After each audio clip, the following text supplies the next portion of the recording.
কিয়ামতের পূর্বে মদ, নেশা, জুয়া বেড়ে যাবে। হুজুর বলতেন, দোয়া করবা, আল্লাহ আমার সেই যুবক বানায়েন না যে মদ পান করবে, নেশা করবে, জুয়া খেলবে। তাহলে কিয়ামতের এই চিহ্ন তো আপনি আমারে দিয়ে দেখাইলেন, আমাকে দিয়ে দেখাইলেন। এই জন্য দোস্ত, তোমরাও এটা ভাইব, তোমাদের যাদের দ্বারা অশ্লীলতা, বেহায়াপনা, অসভ্যতা, নোংরামি, হারাম, জিনা, ব্যভিচার, মদ, জুয়া, নারী অস্থিরতা ছড়িয়ে পড়ছে এই মুমিনের সমাজে, মুসলমানের সমাজে, হায় বদনসিব, তোরে দিয়ে আল্লাহ কিয়ামতের চিহ্ন দেখাচ্ছে।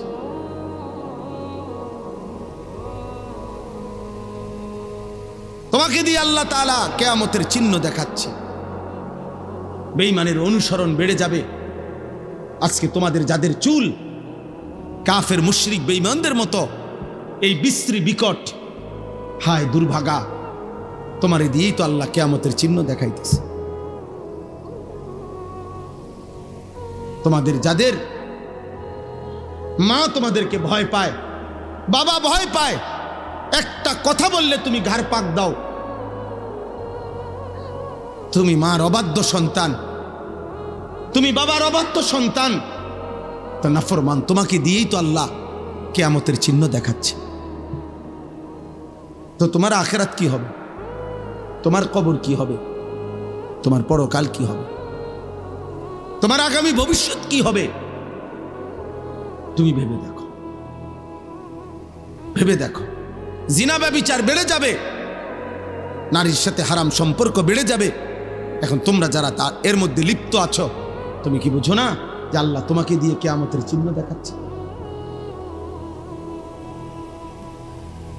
এই জন্য দোস্ত আমার, বাপ আমার, প্রিয় ভাই আমার, বন্ধু আমার, এটা বোঝা উচিত আমার যে আমি কেন সেই যুবক হব, আমি কেন সেই মানুষ হব যাকে দিয়ে আল্লাহ কিয়ামতের খারাপ মন্দ চিহ্ন দেখাবে?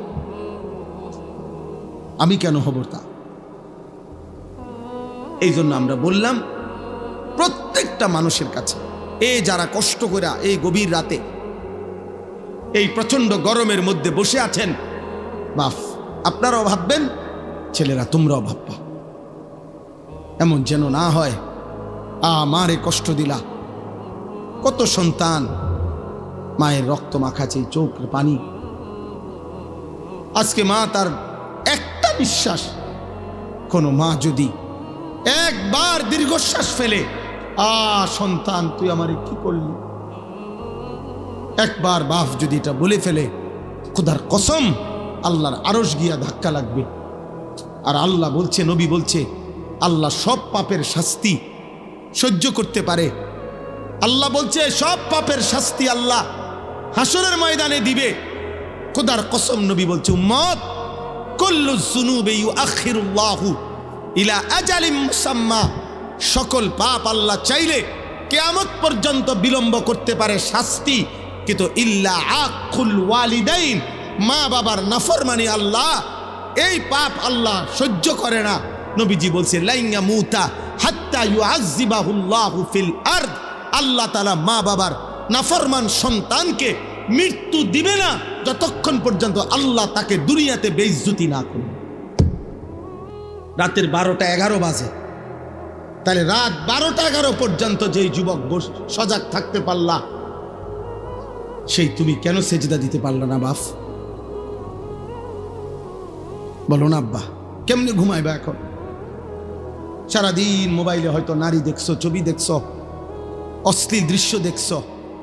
সারাদিনে যারা পেশাব করে হয়তো পানি নাও নাই, টয়লেট পেপার ব্যবহার করো না, শরীরও নাপাক, আর এই অশ্লীল নারীর ছবি দেখলে হারাম বীর্যপাত হয়, এ কারণেও শরীর নাপাক। এক ওয়াক্ত নামাজও পড়ো নাই, এই অবস্থায় যে ঘুমাইলা, নাপাক দেহ, নাপাক শরীর, দিলটাও নাপাক, এই নাফরমান, এই ঘুম যদি আর না ভাঙে, এই রাত যদি আর ভোর না হয়, হ্যাঁ হবে বা? রাসূলুল্লাহ সাল্লাল্লাহু আলাইহি ওয়াসাল্লাম বলেছেন, লা ইয়াজনি জানি হিনা ইয়াজনি ওয়া হুয়া মুমিন, কোনো বেবিচারী যখন জিনা করে সে মোমেন থাকে না। আর এই নারীর অস্থির ছবি দেখা এ তো জিনা। নবীজি বলছে চোখের জিনা। নিজের হাতকে নিজের লজ্জাস্থানে নাপাক ব্যবহার করা এ তো জিনা। না কি ইয়াদে মালউন। নবী সাল্লাল্লাহু আলাইহি সাল্লাম বলছেন, আমি স্পষ্ট বললাম তোমাদেরকে। নবীজি বলছে নিজের হাত যে নিজের লজ্জাস্থানে নাপাক ব্যবহার করে, হারাম বীর্যপাত করে, আল্লাহ রাসূল বলছে সে মালউন, অভিশপ্ত। মালউন, অভিশপ্ত। এমন অভিশপ্ত জিন্দেগি নিয়ে যুবক যদি ঘুম না ভাঙে, যদি রাত ভোর না হয়, তো কি হবে তোমার আখেরাত, কি হবে তোমার কবর? কে তোমার এই সান্ত্বনা দিল যে তুমি আরো 30 বছর বাঁচবা? অমিনকুম মান ইউতাওয়াফা মিন ক্বাবলু, আল্লাহ বলেন আমি কিন্তু বান্দা সকলকে বৃদ্ধ বয়স পর্যন্ত পৌঁছাই না। আমার এই মুরব্বী হুজুর তো তিনি বৃদ্ধ হইছে বলে আমরা সবাই বুড়ো হব না? আল্লাহ বলে না বান্দা, আমি অনেককেই তার আগেই মৃত্যু দিয়ে ফেলি। দেয় মৃত্যু, কথা বলে না। 3 শেষ, আবার অল্প একটু। 3 দিনের বাচ্চা কবরে যায়? 3 বছরের বাচ্চা কবরে আছে? 3 মাসের বাচ্চা কবরে আছে? তাইলে আমার প্রিয় বন্ধু মাওলানা মোতালেব হুসাইন সালেহী, বাংলাদেশের একজন অন্যতম বক্তা, আলেমে দ্বীন, ওর একটা মেয়ে বাচ্চা হয়েছে আজকে 1 মাস। 1 মাসের বাচ্চা। গত 1 মাস আগে এই মেয়ে বাচ্চাটা অসুস্থ ছিল কয়েকদিন। গত 3 দিন আগে রাত্রেবেলা আমারে বলতেছে ঢাকা নিছে, ঢাকা শ্যামলীতে বড় হসপিটালে ভর্তি করাইছে। আমি বললাম এখন কি অবস্থা বাচ্চার? বলল যে এখন আলহামদুলিল্লাহ অনেকটা ভালো আছে। হাসপাতালটা অনেক ভালো, বর্ণনা দিতেছে আমারে, খুব সুন্দর হাসপাতাল, চিকিৎসা খুব ভালো, ইত্যাদি ইত্যাদি। এই রাত্রে এটা বলল। পরের দিন রাত 12:30 বাজে আবার কল আসছে হের এই মোতালেব মৌলানার। আবার যখন আমি মোবাইল রিসিভ করছি পরের দিন রাত 12:30টায়, ও দেহি কাঁদতেছে। কিরে দোস্ত কি হইল? কয় আমার বাচ্চাটা মারা গেছে, আমার 1 মাসের বাচ্চাটা মারা গেছে। 2টা ছেলের পরে একটা মেয়ে হইছে, বড় বেশি আদরের মেয়ে হয়েছিল, বাচ্চাটা মারা গেছে। আমি অবাক হয়ে গেছি। অনেকক্ষণ সান্ত্বনা দিয়ে যখন বললাম, হৃদয় বিদারক কথা যেটা, যে আমি যখন তাকে বললাম যে এখন তুই কই, বাচ্চাটা কোথায়, এখন কই তোরা? ও তখন বলতেছে যে আমি ঢাকা থেকে রওনা দিছি, আমার মৃত বাচ্চা আমার কোলে, আমি বাচ্চাটারে কোলে নিয়ে আসি, আমার বাচ্চা আমার দিকে তাকায় আছে। আচ্ছা ভাবেন তো, 1 মাসের এই বাচ্চা কোলের যেই বাবা সেই ঢাকা থেকে লাকসাম পর্যন্ত আসছে, এমন মৃত বাচ্চা 1 মাসের কোলে নিয়ে এই বাবার কলিজায় তখন কেমন অবস্থা হয়েছে? ওই গর্ভধারিণী মায়ের হৃদয়ের অবস্থা তখন কি হয়েছে?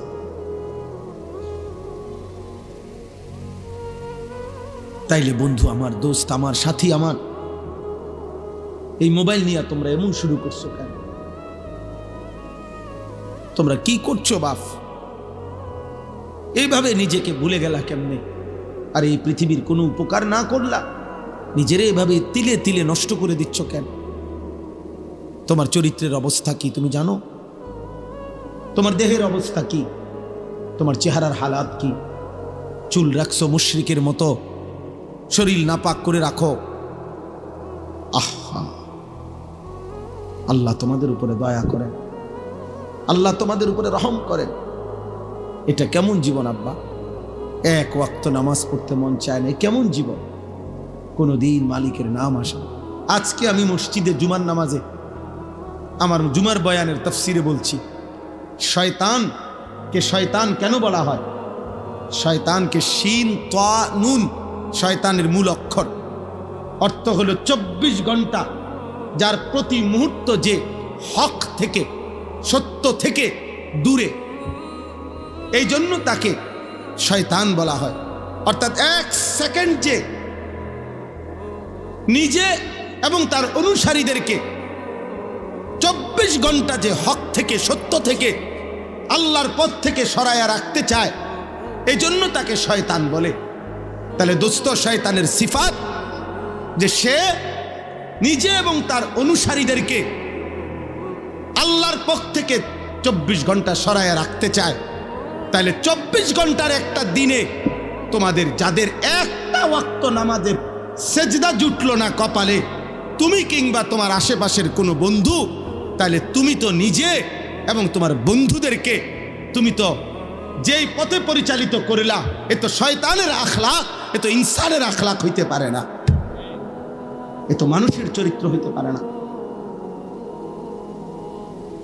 নয়তো একটা 24 ঘন্টার দিন কেমনে পার করে দিলা, যে 24 ঘন্টায় একটা সেজদাও দিলা না আল্লাহরে, একবার মুখ দিয়া আল্লাহ এই নামটাও বের হইল না, এত বড় দুর্ভাগা তুই কেমনে হইলি বা, কেমনে হইল?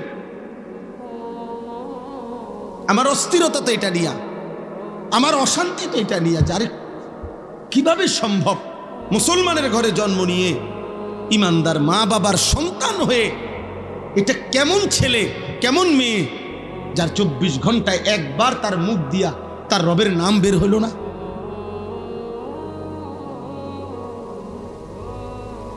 এ কেমন জীবন আব্বা, এ কেমন জিন্দেগি?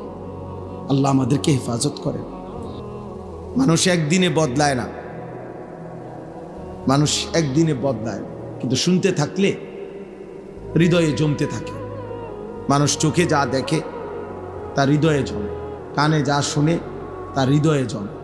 মানুষের সমস্ত উপলব্ধি ইন্দ্রিয়ের, চোখ, নাক, কান, জিহ্বা, ত্বক মানে চামড়া, এই যে পঞ্চ ইন্দ্রিয়, এই ইন্দ্রিয় যাই স্পর্শ করে, উপলব্ধি করে, তার হৃদয়ে আইসা জমা হয়, দিলে জমা হয়।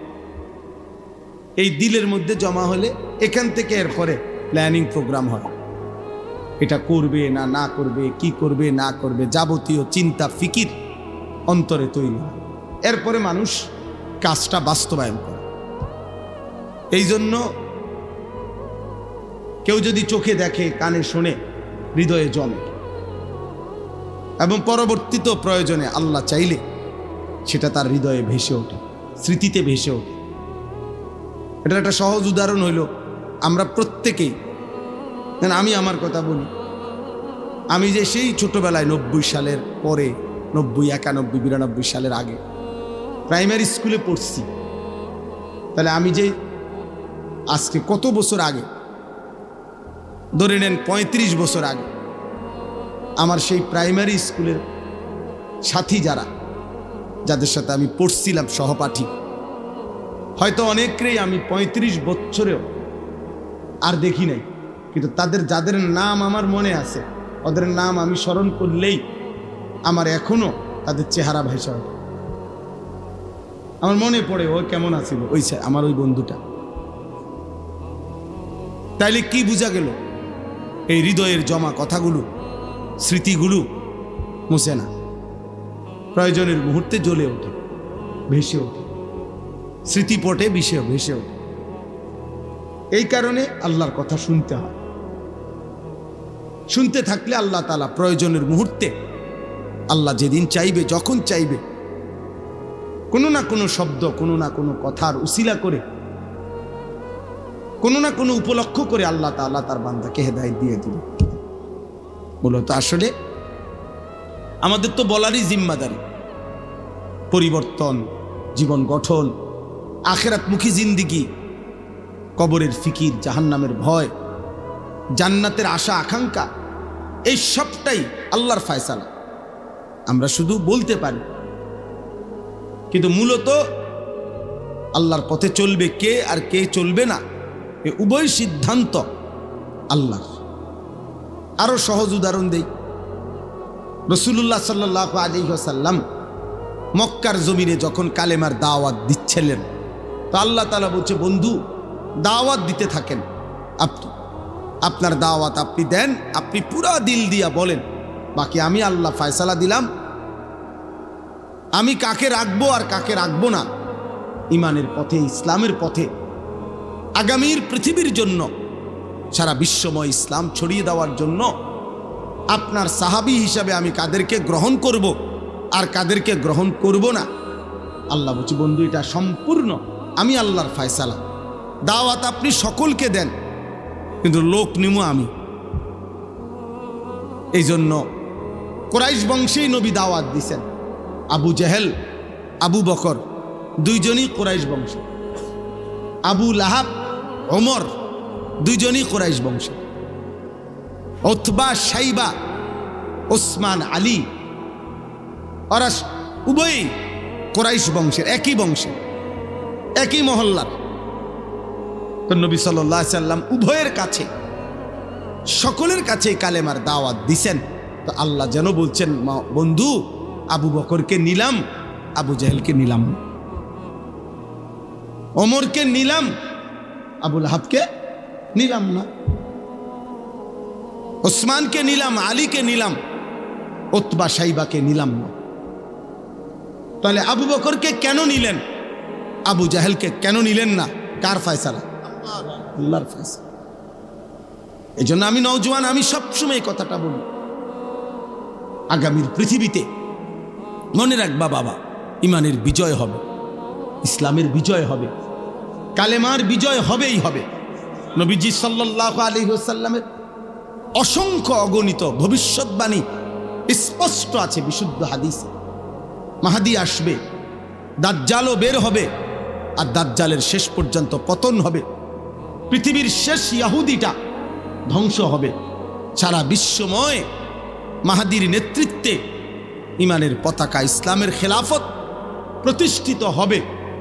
তাহলে সেই মাহদীর সৈনিক হওয়ার জন্য, দাজ্জালের বিরুদ্ধে লড়বার জন্য, বিশ্বময় কালেমার পতাকা আবার বিজয়ের পতাকা উড়াবার জন্য যে পরিমাণ ইমানদার, সাহসী যুবক, নওজোয়ান, মুজাহিদ লাগবে, সেটা আল্লাহ ঠিকই নেবে, সেটা আল্লাহ ঠিকই বাছাই করবে। দোস্ত আমার, বন্ধু আমার, দেখার বিষয় হলো তোমারে নিবে কিনা, তোমাকে মালিক নিবে কিনা। দিন মালিক তার দিনের বিজয়ের জন্য যে কয়জন দরকার তিনি তো সে কয়জন নিবেনি, তোমারে নিবে কি? আল্লাহ যদি বলে বন্ধু আমি ইমানের পক্ষে তোমাকে নিলাম, আর যদি আল্লাহ কাউকে বলে আমি তোমাকে নিলাম না, তখন মান ইয়াহদিহিল্লাহু ফালা মুদিল্লা লাহু ওয়া মান ইউদ্লিলহু ফালা হাদিয়া। এই জন্য আমরা আগেই ফেস ভাঙা লই, মানে আমরা যেন এটা বলে নেই ভাই বক্তা আরো বদলাইতেন পারবেন, চাঁদের দেশের বক্তা, মঙ্গল গ্রহের বক্তা, দরকার হলে 83 কেজি ওজনের বক্তা, 900 কেজি ওজনের বক্তা আনতে পারবেন, ফিকাফে কইরা প্রয়োজনে বক্তা আনলেন। কিন্তু মাগার আল্লাহ যদি হেদায়েত দেয় কেউ পথ ভ্রষ্ট করতে পারবে না, আর আল্লাহ যদি পথ হারা করে দেয় তাহলে বক্তার আব্বায়ও হেদায়েত দিতে পারবে না, পারবে না। তাহলে ফয়সালা আসমানে, তোমারে মালিক আবু বকর হিসাবে নিবে নাকি আবু জাহেল হিসাবে ফেলে দিবে, এটা দেখার বিষয়, এটা দেখার বিষয়, এটা ভাবার বিষয়। হয়তো ইমানের বিজয় হবে, ইসলামের পতাকা উড়বে, মাহদীর লড়াই হবে, আর আল্লাহ বলবে তুই নাফরমান, আজ 365 দিনে, খোদার এক বছরে তুই আমার একদিনও ফজরের নামাজের সেজদা দেস নাই, যা তোরে নেব না। মালিক যদি বলে যা বেঈমান, তুই নারী দেখ, ছবি দেখ, মোবাইলের উলঙ্গ দৃশ্য দেখ, যা নাফরমান, তুই বসে বসা মদ খা, জুয়া খেল, তুই নারীর মধ্যে ডুবে থাক, তোরে নেব না। তখন তোমার কে, তখন কে বাঁচাবে?